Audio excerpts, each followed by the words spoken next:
Welcome back to Venlo Zoo.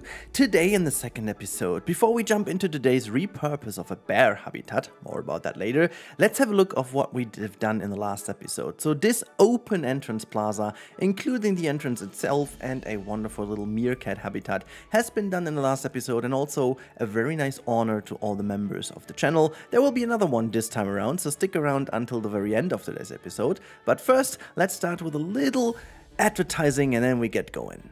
Even though I wouldn't really say it's an advertising, because instant gaming is a platform that is just good for all of you. You get the best games with the great discounts, DLCs, and even some money cards. They have a great support, and you can basically get whatever you want, from Planet Zoo to City Skylines to DLCs to whatever you can imagine. And the best thing is you help me directly to gain my targets, and also for you, you get the best value for every game. They have like wonderful stuff every time around, so check it out. Link is in the description. But now let's get back to the video. And before we get to the actual habitat, which is going to be very interesting because there's a funny little backstory. It's not really that funny though, but there is a good backstory to that one. We are going to revamp one of the buildings here in the entrance area. The reason for that is that with all the custom brick texture I was doing with the entrance and so on, this in-game brick texture felt super off. I have also shared a screenshot in Bronation because, you know, these people are like all obsessed with realism and stuff like that, that I was sharing this, and they also felt very off with this brick texture. So what I did over here is I completely exchanged all the in-game brick texture with some custom brick texture from one of the DLCs we got later. I forgot which one exactly that was.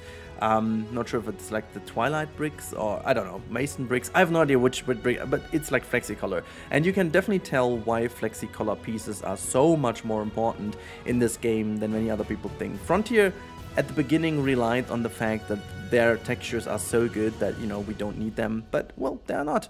We need Flexicolor, it's the best we need. Well, at this point in time, we need to talk about today's habitat. You've seen that from the thumbnail, you've seen it maybe from the title. We are repurposing a bear habitat, an old bear habitat. And specifically, this one has inspired by a Berlin Bärenzwinger, it's called in German. I have no idea what the English word for that is. But basically what it was is like a very old bear cage, or like a bear habitat they called it. But I wouldn't necessarily call that habitat. It's definitely more like a cage or an enclosure maybe. But it's been way too small, like very typical 18th, 19th century zoo style. So something that you definitely don't want to see nowadays. And I'm still intrigued by the design of it. I really like the design of this habitat itself. So the logical repurpose would be to put in way smaller animals, which is exactly what we're doing today. We are going to put in lyra gibbons and the wonderful small clawed Asian otter, because obviously these two A go together very well, B, they fit in nicely with the size, and C, they are kind of nice animals for this area in the park anyways. We also do a little bit of revamp of the interior of the meerkat habitat and the meerkat habitat itself. We are talking about this in a second, but let me just take that little moment while we are building the little concrete ditch over here, which is basically going all around the habitat to fill it in with water, which was obviously to keep the bear from escaping. But I'm gonna take this moment to thank you guys from the bottom of my heart. The last episode, the new start of my project here, has been really exceeding my expectations. Now, we all know that Planet Zoo is on a back foot. It's not really in the bestest of situations right now. We know that there's one more DLC, but we don't really know how many more in the future, or if there's even going to be more than one DLC. The interest on YouTube, granted, has been declined insanely, and if you look at the views that Planet Zoo polls in general, that is definitely not a game that has been such a big interest at the moment. I still love the game so much, and exactly because of this, I'm so happy that so many of you have watched the first episode, have commented, have taken part.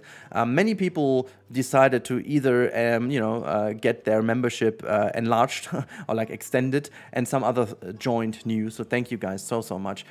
Just a friendly reminder, if you're listening till this point in time, if you want to have sneak peeks of this project, if you want to become a vital part of this park, a founder of some of the habitats, just as you will see later on in the real-time part, we have new founders of this very habitat, you can become member on this YouTube channel. And if you're also in my Discord, you are automatically connected to the sneak peek channel, in which I'm going to drop screenshots, info about this project, early process things, maybe sometimes even screenshots from things that didn't make it.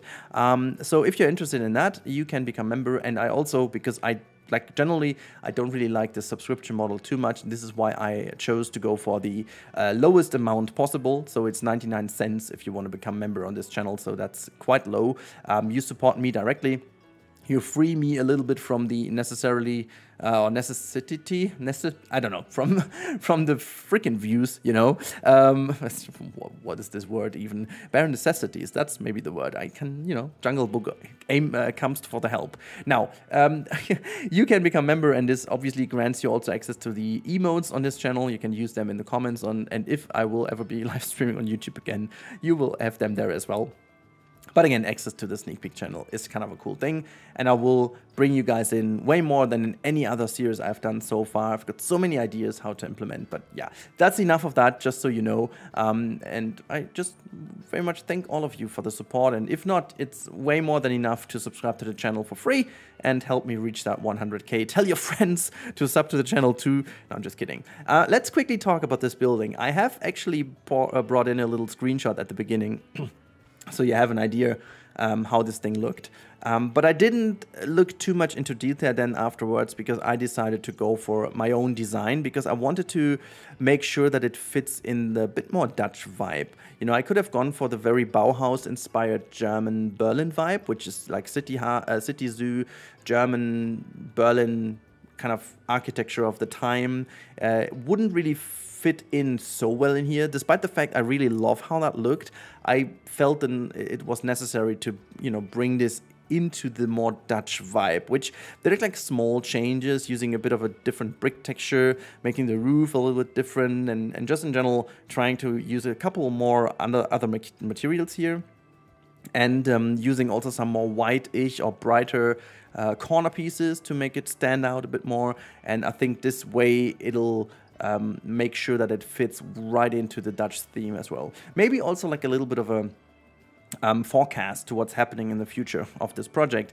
I will definitely going to make sure that the outside of the desert house, like the left and right of the desert house, is going to be focused at making sure we have a lot of old buildings, either repurposed or still in the use that it has been from the beginning, and maybe just enlarged or like kind of improved, you know. But the desert house itself, and this is the perfect segue into the little revamp of the desert house part, is going to be the modern thing, you know. This is one of the things that modern zoos would do, like they rip apart like a whole region and repurpose this to something more modern. But I want to have this contrast between the very modern desert house that has like a very typical, let's say 2010s, 2020s even, zoo approach, like very conservation oriented, very efficient in energy usage and all these kind of things, and then in high contrast to these old repurposed habitats around. That's going to be I think a very cool aspect of this whole thing. Yeah, you can see I'm going to build like a custom airlock over here, because obviously we are going to have a desert house, which has to be kept hot in a way, or hot and dry and not so humid. And since we are in the central area of Europe, we do have to ensure that this is going to work. Now, I gotta say also, it's like a little outing over here, but you know, I don't have an issue with that. As you know, whenever I'm going to be in the zone and have such a good flow in projects, you can understand, or you will know, that I'm listening to audiobooks or podcasts or whatever. This is kind of a little bit of a, I don't know if it's a hobby of mine, or how you, or is that like a little, I don't even know how you're a kink. I don't even know how you would call that, but whenever I'm building, I need to have like a podcast or an audiobook to just listen to and be in the flow of building. And recently I discovered an audiobook that I didn't even actually find on myself by searching or so, or like by looking at it. I just had some, it's kind of weird, I forgot to cancel my subscription on Audible, and then you get all these, like you get 2 or 3 or whatever credits, and you can purchase audiobooks from it. And I thought, I didn't know what to do, and so there was like a suggestion of, you know, because you liked the Hunger Games and Lord of the Rings and whatever, they offered me Fourth Wing. So I was like, what the hell is Fourth Wing? And I was, okay, well, whatever, let's get it. I've got them credits for free and I don't have anything else. I've got a lot of other audiobook stuff that I want to listen to, but these I can't, because these ones are a lot more like topics that you really need to listen to very carefully. Like it's really about business and marketing and stuff. So I don't want to listen to that while I'm building, but like fantasy books and stuff I can listen to very nicely. So I found this Fourth Wing, and this is something I listen to for. So let me know in the comments if you've, listened to that audiobook or read the book. Actually, there are 2 books, and the third one is coming soon, I guess. And also HBO, I feel like, was it on HBO? So they have already claimed the rights to make a series out of it. So very cool kind of book. I don't know, I like it. I'm not going to spoil what it is about, so check it out yourself. So yeah, that's what I was listening to during the build, and this is why I made again such a crazy progress in this episode. It's like space-wise not as much as we did last episode, but from the detail and from what I have gotten done, this is almost more than in the first episode, which is crazy. And yet again, like, I think the overall material that went into it, I lost a bit of footage because of some crashes. I guess it was like 7-8-ish hours, but you can definitely tell once I'm in the flow, this is normally worth like 10 hours, but I've been so much in the flow that I was so quick in building, and it all fits in so well that I was like, I'm going to leave it as it is because it's so good. So you can see this is also going to give you a bit of an idea how the desert house is going to be shaped. It's going to be inspired a lot by Burger Zoo in the Netherlands. They also have a very cool desert house, and I felt like I want to use inspiration from that one. We are going to have also some very cool animals in here in the desert house.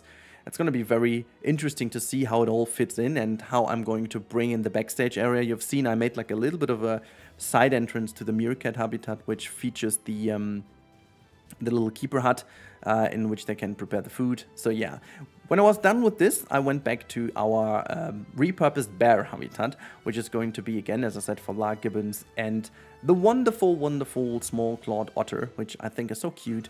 The only issue is they will not be able to deep dive because I didn't make the ditch deep enough. I opted for the looks this time around. I just hate the fact that you need to go so deep in this game. Like 2 meters doesn't seem like much, but for these small animals, 2 meters is looking very off, and I decided to go for like a meter depth of a ditch. Maybe I'm going to change this later on. It shouldn't be that big of an issue to change it because everything around is done, so exchanging the water shouldn't be that much of an issue. But, speaking about the deep dive mechanic, a potential Planet Zoo 2 in the future, if it's ever going to happen, I really think that this is one of the bits that I feel like has to be tackled. As much as I love the navigation system in this game, the locomotion system has brought something incredible to the table, but I really feel like the deep dive mechanic, as great as it is for bigger animals, has to be rebuilt for the smaller ones. Like, you see, I don't have an issue that seals and sea lions need like 3 or 4 meters of depth. That is totally fine and also goes in line with the conservation aspect. I totally get that. But like otters or like the African penguin, for example, they are so tiny. They would easily be able to dive in a 1.5 meter deep ditch, and like I gave them so much space in here, so much water to swim in. That would be awesome. But then again, I just can't. And I'm not even sure if it's about the depth or the width of this one, but they surely have to change this a little. I really don't like this fact. The fact that you need to go that deep, and there are some tricks to make it appear less big and chunky, but still it's not the same as just having a better mechanic. Like 1 meter for, like, they have improved that obviously along the line from 4 meters to 3 and 2 meters as well. But like, I really would love to see 1 meter as well. 1 meter is okay. Like if you go for 1 meter and you have that only for the African penguin and the small clawed otter and maybe for the caiman, that would be amazing. So all the other animals can have some bigger requirements, but yeah. So as you can also tell, I'm going to put certain things in here. And also I wanted to leave some of the old stuff from the bear habitat in. The fun bit is that you can, some of these, animal, kind of, what is that, termite mounds or so, or like these, I don't know, kind of things for the largibbons to get some food out, are the same things that bears also would use. So that's kind of cool that this is actually the same. And yeah, I also tried to make the interior look a bit nicer, as if there's like a cage.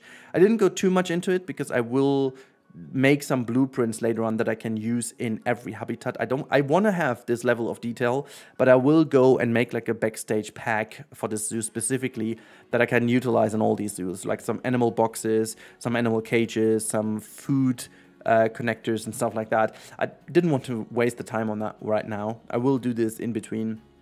I think that's a very cool idea to have them blueprints available. So what I did focus on instead was making sure that they have enough climbable assets, making sure that the habitat looks interesting for the guest to witness, and also make sure that everything is realistically repurposed in here. You can see this would have been like a very nice bear viewing, or I even imagine, like, I'm not entirely sure, maybe you can come up with a story for this specific zoo, but I figured that this area where we have now the outdoor section with the cage could have been the old entrance for people, because I figured the bear would even have less space inside of the house. Like, usually what people did in the past was that you could even go into the house and there were like some huge windows where you can even see the bear sleeping. So I figured that would have been the case over here, so that the gate that we actually see over here was the guest gate, where there's like a small area to look inside where you can see the bear sleeping or so even worse, so that the bear didn't even get any privacy. Well, I think it's way better to get that out of the way and make sure that the guests can't really go in. There's enough space to view the animals from the outside. Also, it's been very stinky with all the, like with otters and the lagerbands in. That's going to be a very stinky available area to be in. Whatever. My English is broken today. Forgive me about that. Now, yeah. As always, once I was really happy with the overall layout, it was all about fixing some of the open spaces, making sure everything looks nice and sealed and looks really a lot more coherent and finished, which is very important for me in this specific project. I don't want to leave any open spaces going on, because I remember how much of a pain that was in Zoo Sicily to do, and I definitely want to avoid this in time. I just don't want to do that again. This was such a pain. So this time around, we really tried to go from one area to the other and always connect both areas together. I really hope that I can stay to this promise and do the same in every aspect, but sometimes I get, it gets the better of me and I need to move on. But for now, I feel like it doesn't happen. The last bits I'm going to do over here is just style the area a bit nicer, do a tiny little wonderful thing for you guys as the founders. You can see the new members over here are brought into it by having these little founder stones that we put behind the lovely benches over here. And, I'm going to do different things. Sometimes it's going to be a founder stone, sometimes something different. Just keep your eyes open if your name will be found there sometime. So let's move on. Alright, we're gonna start this in the rain today, and also at the entrance, because obviously, as I said, I did change a bit of the brick textures at the beginning, and now you can see it in action. I really do like how it looks. I also put some vending machines in to just make it finished. Also some details on the floor, but more about that in the next episode, because I've already pretty much recorded the next episode, so there's also going to be a bit of a spoiler there in the back, but you'll see this later on, I guess, if I'm flying over. However, I did change a couple of things, and look, I mean, I like how this sideline over here is slightly hiding what's behind, but then again, it's not completely, and once you go over here, this space opens up to you. Still need to do something with the decals over here. You can see the two education boards that are awkwardly bright. Not sure what exactly that is and why they are so bright, but I think it's because of the small screens that are so crazily lit. Whatever. I'm gonna put some images of my own in later on anyways, just for the moment. So this is the habitat, and you can see the ditch and so on looks really cool now. It's looking old enough, I guess, to, to pass the idea of being repurposed. But then you also have the outside area here, a little of decals here and there. There's a little otter. Are you coming into the water, by the way? You're jumping into, yay, look at that. You're going for a little swim. That's how you do. I mean, look how tiny it is in comparison to this big one, and I'm really like, why the heck can it not dive? It's so odd. But yeah, so this is also over here where we have the meerkat habitat. And before we look more at this wonderful outside area, let's go through this one and witness again the beauty of what Planet Zoo is capable of, or this engine. I love how you're inside of here and it's all of a sudden it's so dry and you can see the rain pouring down to the outside. Oh, I don't know, it's so good. It's just so good. Also, I need to close off some of the window panels over here, as you can see. This is why there's still some rain coming in, but that shouldn't be too much of a deal once it's done. So you can see a lot of the meerkats are now inside of the house. Look at the pattern, how distinct it is on these ones. Interesting, very cool. And yeah, so this is how it looks, but you know, that's just like a tiny part of the house. It's going to look so much better once it's done. This part over here will be exciting as well, so can't wait to show it to you once it's completely done. So if we go out again, this habitat over here obviously has some flaws because there is no area to view them without being secured from the actually with being secured from the rain, without getting wet. At the moment you do not get wet. Oh, look at that. This, I have to exchange this one. It's like a little education board wrong placed, and you can see there's some of the lark gibbons, and just none of them are outside. They don't really like the, oh no, there's someone outside. Look, sitting out there. So yeah, both sides actually pretty much the same, and if you imagine this has been done for a bear, how small and not cool that was. Gosh, I love this view. It's looking so cool. I really appreciate how this looks in the whole overview of this area. Pretty big fan of it. It just, I think it fits super well into the entire zoo, and also like this little patch over here, as barren as it looks, I feel like it's super nice. And I may actually at some point put some curbs around here, but I'm not entirely sure if I will. It's sometimes it's also nice like that. Maybe I'm just gonna work with some decals to not make the, you know, edge feel like so crazily cut. But that's all, I guess. I think otherwise I'm really happy. And then, last but not least, very important, Andy Zeus joined our party, as well as Christian Vlad did. And Mr. Kane and Faye kind of, he was the one to mention that, actually, oops. He mentioned that the Twitch supporters are missing, and so I will actually sprinkle the Twitch supporters in here as well, but I do have another idea for the Twitch supporters, so just wait for that. Also, there's like this little problem that with the free build, sometimes, you know, the terraforming gets into the path texture, but at this very point I want to keep it because it looks like a little bit of a hole inside of the concrete, and I don't know, I like it. It feels realistic, so I really do keep it the way it is, as if there's like some broken or something, I don't know, a stone crushed down to the ground and made like a little, punched a little hole in there. So yeah, that's that. There's really not that much to talk about. Let me just jump out of this camera because this is exactly what I was aiming for. Oops, that's the wrong mode. There's also the other thing I'm gonna build. Haha, look, it's hidden. Let's also jump into normal conditions. Oops, there you go. Just to see that in sunlight as well. The keeper is just outside and doing some control work. So yeah, this is how it looks from above, and obviously this is going to be where some backstage area is going to be at. Same goes on this side. There's also some backstage area to what I'm going to be doing there. It's going to be fit in so that this is the huge plaza in the middle. I still have to kind of find a way to see where I'm going to connect both backstage areas, because one little issue I have is, and I didn't really think about that, like this could be like an entrance hub for the backstage area, which is going to get a connection from here coming in there, and then there's going to be another backstage area which gets a connection from over here. I think this is the idea, but then there's no connection in between, only with maybe some smaller vehicles. So maybe I'm gonna change this gate over here definitely, and then they could use this area to go with that little small buggy or so, and then I'm gonna rip apart some of this here to have a gate that goes into this backstage area. I feel like this is exactly what I want to do. So yeah, this has been it for today's episode. Let me just actually leave the camera over here. So this is the wonderful area of the Lara gibbon. Maybe we can catch some brachiation over here. There you go. Look at that. Perfectly fine for us. Perfect moment. Love it. Okay, so this has been it, guys. This was today's episode of Venlo Zoo. As always, I am so happy that you guys keep supporting the channel, keep supporting that project. And as you know, the best support ever would be to subscribe to the channel if you haven't already. Also, do double check if you're still subscribed. As I said lately, YouTube is unsubscribing people actively for whatever reason they do that. It's a thing. It's not a lie or so. It is actually happening. So double check that. And I can already tease next Saturday Saturday's episode is also already in the book. So that is going to happen next week. So keep an eye on the channel. It's going to be happening. I really am super, super happy. Make sure that you leave some comments what you would love to see in this project too. Maybe some ideas for the future, some ideas for the desert house.